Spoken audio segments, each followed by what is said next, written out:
Welcome to Manager Tools. Today's cast, how to respond to a grievance, part 1 of 4. The questions this cast answers are, what is a grievance? What are the typical steps in a grievance process? And what should I do to defend myself from a grievance against me? If you want answers to these questions and more, keep listening.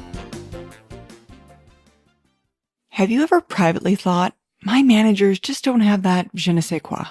Well, management is a workplace discipline, just like being an IT coder. It requires regular behaviors in order to get results and retain the right professionals. And we often hear from people who get promoted just because they were the best whatever, and then don't get trained on what it means to be an effective manager. Well, let us bring manager tools into your organization, either on-site or virtually, such that you can learn how to be effective. You have good people. Arm them with the right tools. Contact Maggie by emailing her at customerservice@manager-tools.com to schedule a call so that she can discuss how to support you, your organization, and your managerial growth. If you are being grieved, responding can be stressful if you've never had the experience. You need to know what's going to happen and how to ethically protect yourself. Kate, we don't get to do this very often, No, recording we don't. Manager Tools together. This is one of my all-time favorite casts I've ever written. It's been on the Manager Tools list of casts to be delivered, which is now down to about 2,500 for years. And it was only bumped up to the top of the list when one of our community members said, hey, I'm being grieved.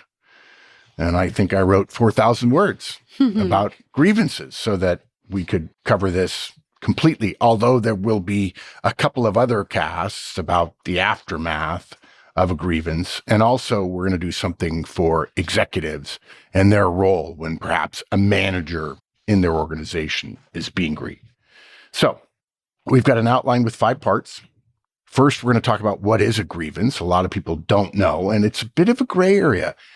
People use grievance and they don't really mean it in the formal sense, and so you have to be able to navigate that.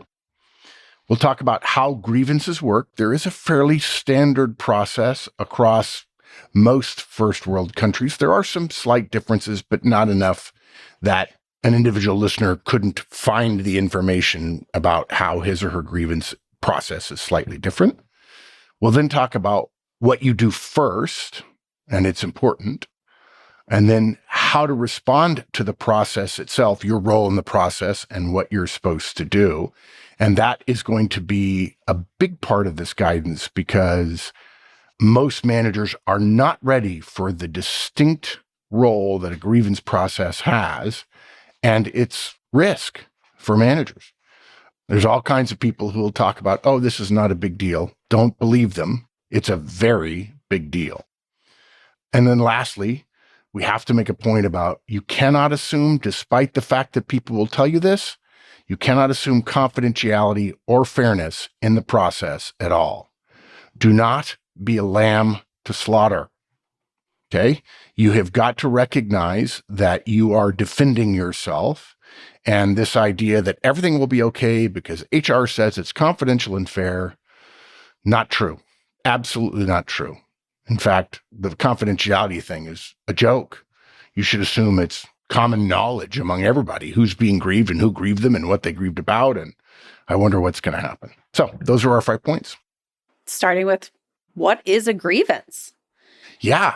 So we're going to define it formally, but then we're going to get into some of that gray area that I mentioned. So a grievance is a formal complaint lodged by any employee, and hypothetically, even contractors. I've heard that too, although legally it should not be done.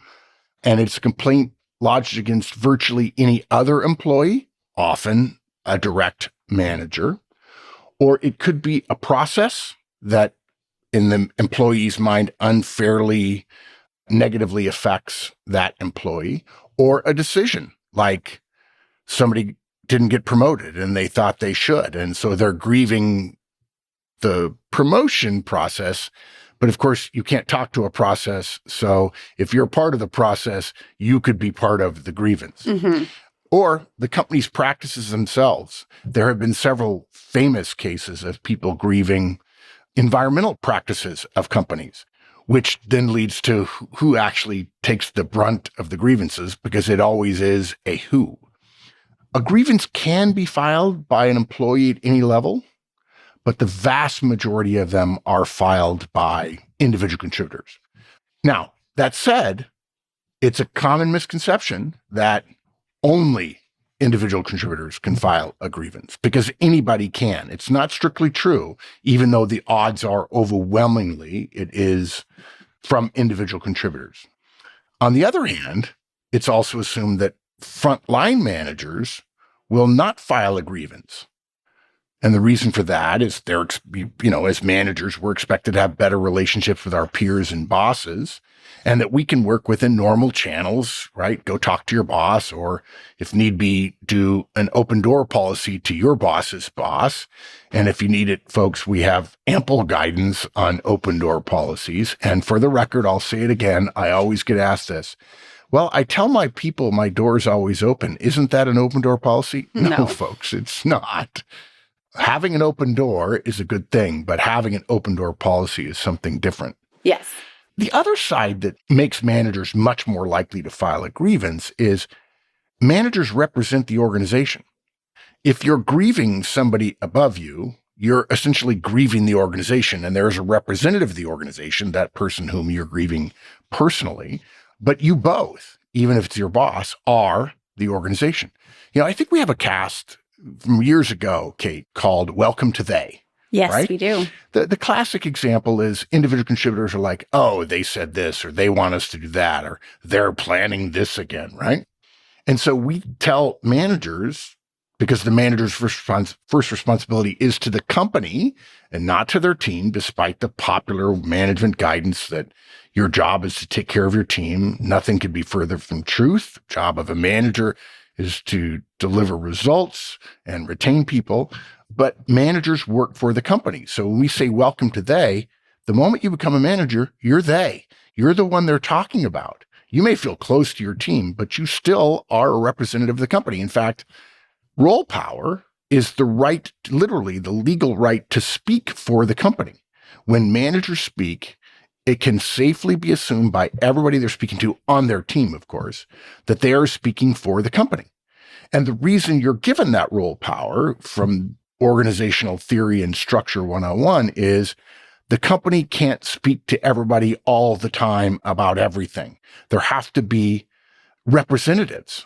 Actually, in the legal term, it's called an agent, and the company is a principal, and you have the authority to speak for the company. So that therefore means you are the company. So the idea that one member of the company, the leadership, the management structure of the firm, is grieving another part of the company is a little bit misleading. It can be done, but generally speaking, it's much more rare. Right. Managers are granted agency. Yes, exactly. And so their position is different. Yeah. And managers don't realize that when they tell an off-color joke, it is as if the company CEO told an off-color joke. And it's unfortunate, because the common wisdom in management is like, well, you're really kind of a part of your team, but you're not. No, you're really not. You're no longer a part of the team. Now, for the record, grievance is actually a term of art. It's a specific thing. And when somebody says there's a grievance, that by definition implies that there is an organizational process in existence for complaints like this to be formally adjudicated. Here's the problem with that, though, when we get into the gray area. Grievance is often used, particularly for people who have had experience in union workplaces, where if you're in a union workplace, which we'll talk more about that, they're much more common. The use of processes like this are much more common. Grievance is used incorrectly to refer to any sort of complaint made by any employee.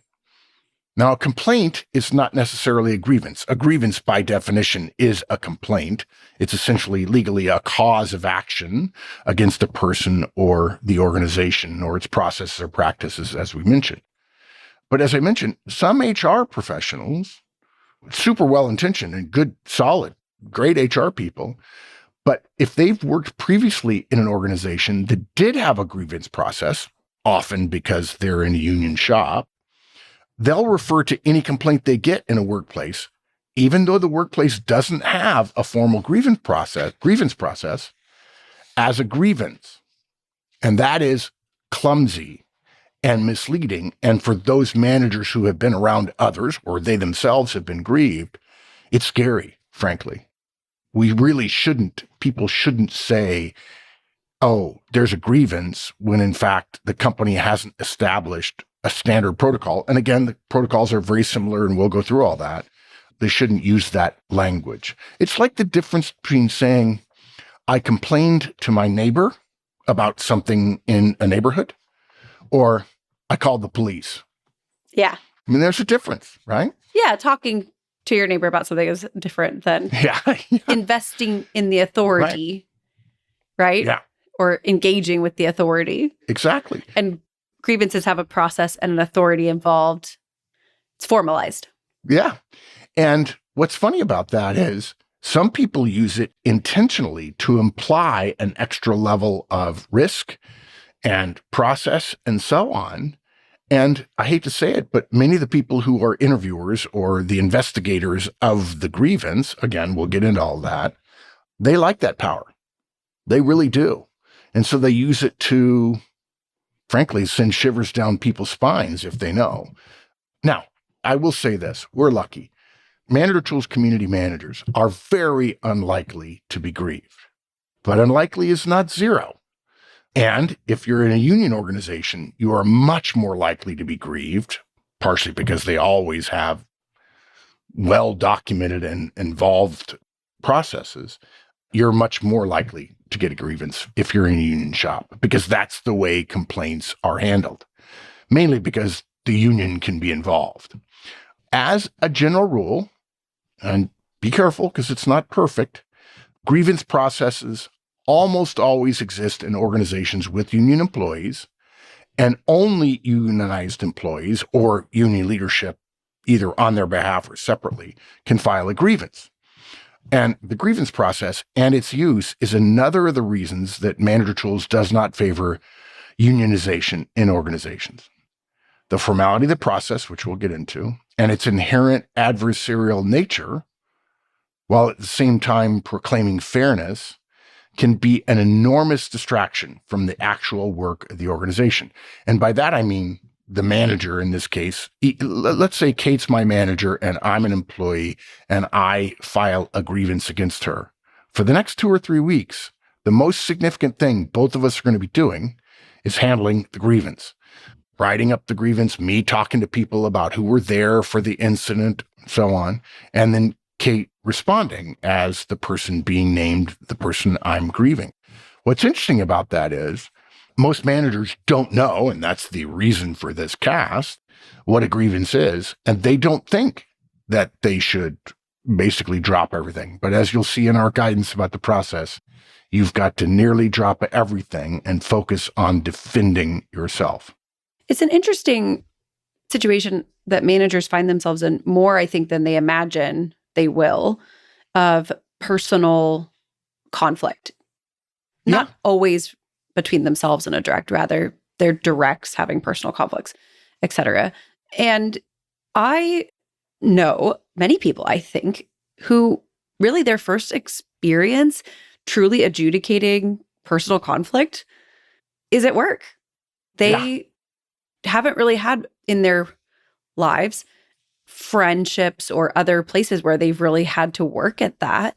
Right. And it's an adult skill, which of course many professional skills are also adult skills. And I don't know that it's obvious though that many adults do not spend a lot of time in their lives developing this skill. And I agree. Certainly it's unfortunate that we have to create processes. We haven't developed it enough Absolutely. as individuals, and so therefore the company has to come up with a process. Yes, the organization has to create a process in order to support, to be candid, regular adult behavior. Yes, exactly. And it speaks to the fact of unions that, of course, the unions would be the first place that this happens, Sure. rather than in an organization where people strive to work together well, because unions, Right. I believe, to some extent, create factions. They do. In a place where people strive to work together well without factions as much, Right. it is less likely to happen. Yeah. Now, folks, to be fair, you may be in a union organization and you may be surprised we're talking down about unions, but there are many unions that are incredibly well run and they have incredibly great relationships with their corporate leadership. And that's a good thing. Yes. There's nothing wrong with that. We just happen to think that unions create an interesting three-party economic system Yes. within what is supposed to be a two-party economic system, the individual and the organization. Also, the three-party economics of it makes the grievance process a little bit scarier, I think. Oh, I it agree has completely. such a larger impact to the two people involved, Yeah. because the backing of the union for the grievance, it's almost like you have Yeah. two sides, and now they have all these people behind them. Oh, when yeah. in fact, And you don't. Yes. You as the manager don't. The company Yes. doesn't come to your defense at all. Yes. It inflates the effect of the insult or whatever occurred, the incident, I Yeah, believe. Not exactly. the Yeah. grievance, because that's a formal, Right. contained, there's that kind of thing. But wow, to be confronted with a grievance and to know that the entire union is backing the other person Yeah. would be intense, overwhelming. Yeah. And there's a double problem there because people don't understand the significance. And part of the reason why this cast, we're going to be so strident in this cast, folks, and having been involved in grievances before, I was never grieved, but having coached people through grievances, the first thing is that they don't understand the seriousness of it. Mhm. And it's already serious. And then that makes it worse because now they're back-footed and that's not good. If it exists, it's serious. Yeah, exactly. And so we need you to know. Yeah. There is an exception to the rule of union organizations only. We didn't say that, but I know some of you probably think, oh, I'm not in a union, it's fine. About the fact that union organizations have grievance processes. As if there's a union, there's a grievance process. But that doesn't mean if there's not a union, there's not a grievance process. There are national, governmental, institutional, and in some cases, industrial standards which say, yeah, if you're in that industry, there's a grievance process. For instance, generally, most UK and UK Commonwealth and EU governments require a grievance procedure as a function of law, even for non-unionized workforces. Even if you're a small startup company, you are required to have a grievance process. That means if you're in those countries, all companies, again, are required by law, not just internally, their own doing to make things efficient relative to conflict negotiations or resolution, but they're required to have it regardless, a grievance process. And they're usually standardized to the laws of your country, but I can tell you the laws across virtually all first world countries that have governmental requirements, the processes are very much alike. And we'll walk you through that here in just a minute. Now, regrettably, some companies that aren't required to have it apply fairly standard union grievance processes to non-union employees. Now, to be honest, guys, this is a bit of a quibble because other than the unionized standards, assuming union support of union employees in the process, and again, as we mentioned earlier, a non-union employee would not have that support. Our view, the manager's view, is the use of grievance in a non-union environment is an unnecessary use of the more harsh term, assuming your company doesn't have a process. And grievance, by definition, implies legal implications that often don't exist. But the use of the word would cause an intelligent manager to go, oh, okay, this is quite serious. And if there's not a process, then you're probably not being grieved. Now, in the US, grievance procedures are only applied to union employees, and private companies are not required by law to have one. So That means generally, if you're in the US in a non-union workplace, it's unlikely you will be grieved in the formal sense of the word unless your company has a grievance process. Now, US governmental workplaces, even those without unionization, also have grievance procedures. Many places in academia, higher learning, universities, colleges, and so on, also have grievance procedures. Now, going back to the difference between a complaint and a grievance, that doesn't mean that complaints can't be lodged against you or your company by somebody. Often complaint procedures amount to someone going to HR with a complaint or using the open door policy and so on. So if that seems a little murky, it is, but you should be able to use what we just said to say, okay, I know, first of all, I ought to go look to find out whether there's a grievance process. Certainly it's knowable. Type in grievance. Right. It's easily knowable.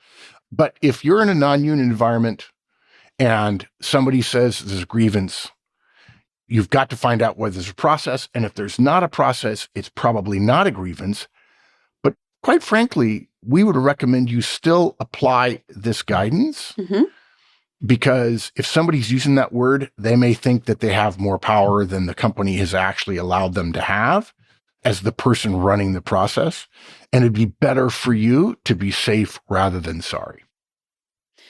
If you have a good relationship with someone in HR, you could probably call and say, hey, just wondering, learned about this thing. Do we have this process here? What does it look like?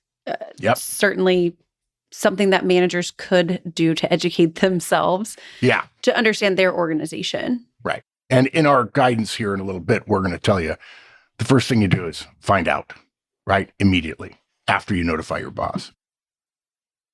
We're hosting so many virtual events in September covering a ton of our content. Come to our Effective Manager event starting September 16th at 10 a.m. Eastern. Or there's an Effective Communicator event on September 18th, also starting at 10 a.m. Eastern. And on September 25th, we don't do this often, but we've got a remote manager event starting at 1 p.m. Eastern.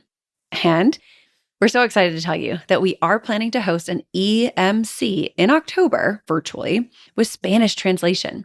You can sign up for these events at manager-tools.com/training.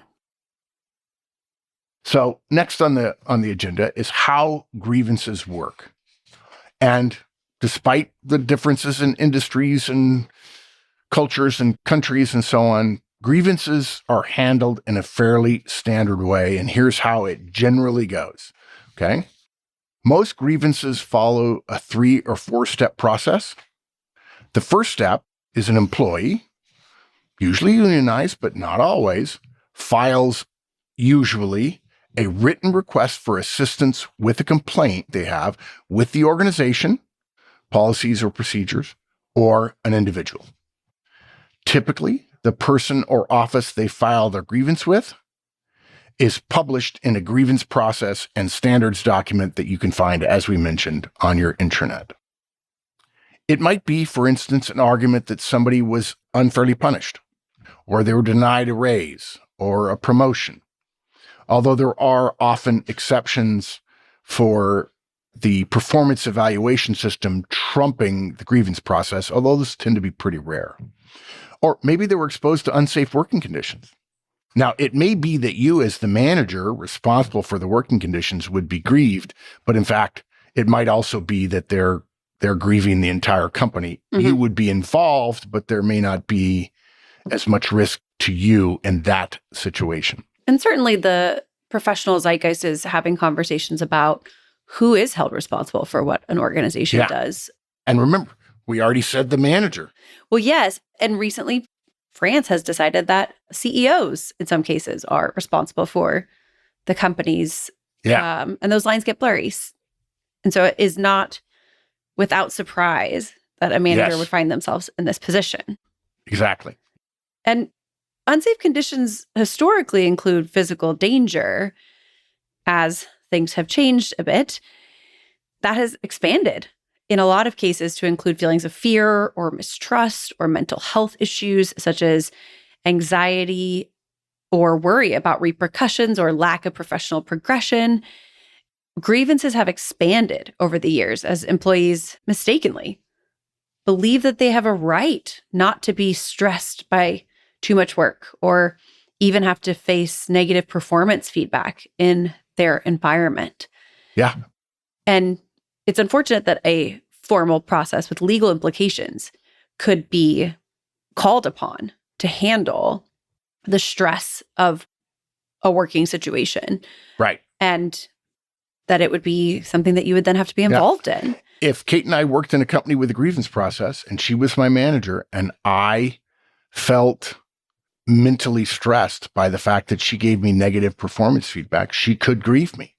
Now, this creates all kinds of problems for companies because companies are constantly saying, you've got to, as a job as a manager, you've got to give feedback, you've got to be professional, you've got to be polite, and so on. And we'll give an example of that here in a little bit. People who experience burnout, who feel that they are experiencing burnout, could make a grievance. Yeah. And as a person who has in the past felt that I was near capacity and then realized that was actually only a feeling, I was not truly near capacity. Right. I can see negative implications of this being based on someone's perceptions. Yes. And just some perceptions, not all perceptions, specifically ones where you believe your situation is caused by another person, which, to be frank, I would suggest being at capacity or not managing your capacity well is also upon the employee. The individual. Yeah, exactly. Certainly. So we have to just think. Organizations run with that very principle as an assumption that, of course, everyone is responsible for their own workload and so on. Yeah. And your own ability to do it, right? Right. So Exactly. first we have the written. Right. Generally, the filing of a written The grievance. filing, right. In 95% of the cases I've been involved in, it's in writing. And I'll just mention, it might take a couple of weeks from the incident for them to take the time to talk to other people and to write it all up and draft it, and then finally decide, are they going to go through with it or not? Which is dangerous in that perceptions change, especially when you're talking to other people. There's not just your lack of memory of the incident. There's the way other people, when presented with your story, respond. Their perception of it leads you to believe it's worse than it was, or better than it. Right. Better than it was wouldn't hurt, right? Yeah. And their perception of it, their response affects if you're talking to a peer, if I'm talking to Mike, my peer, and both of us report to Kate, that affects Mike's relationship with Kate as well. Because now Kate I think she's going to be grieved. And just by saying that, in most organizations, just by saying that, you can talk about fairness and confidentiality all you want, but I can assure you the assumption is the manager was wrong. And that doesn't just affect how the peer feels about the manager. It would affect then how the grievance process is going to go. Yep. Because absolutely. there is then no one without an opinion about it. Right. Exactly. Okay, so we have the filing of the written. Then the next step is the organization has a time-limited period to respond.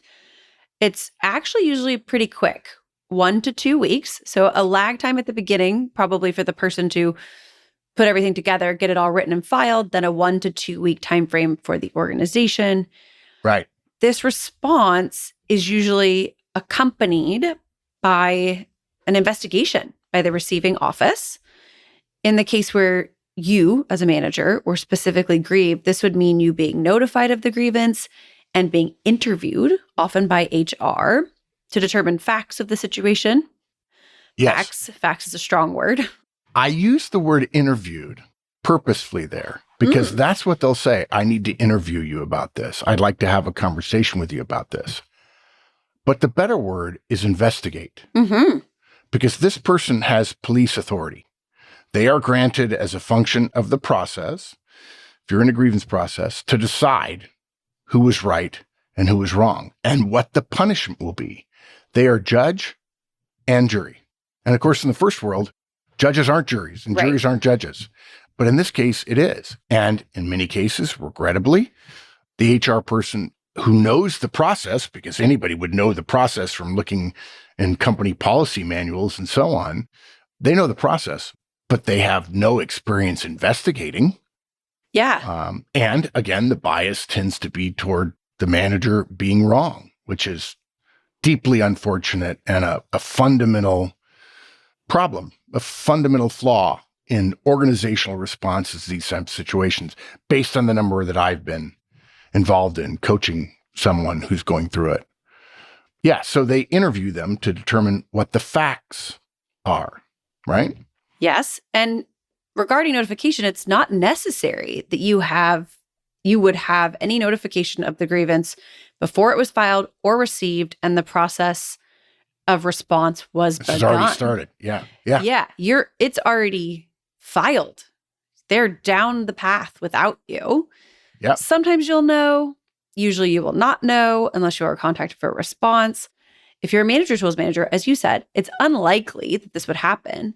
And if it did, I would suggest some manager tools managers would find out from their team or somebody before they find out. Hey, by the way, from HR. I think he's going to get ready to file a complaint. I heard a story, that kind of thing. Yeah. By the way, be on the lookout. Yeah. Yeah. So you might not get notified, and then you're going to get investigated.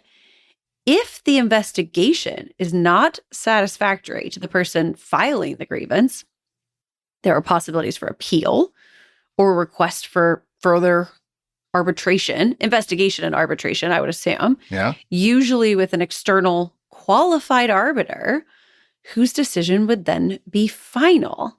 Yeah. And this is rare. But it does happen. It is possible. Something to be aware of.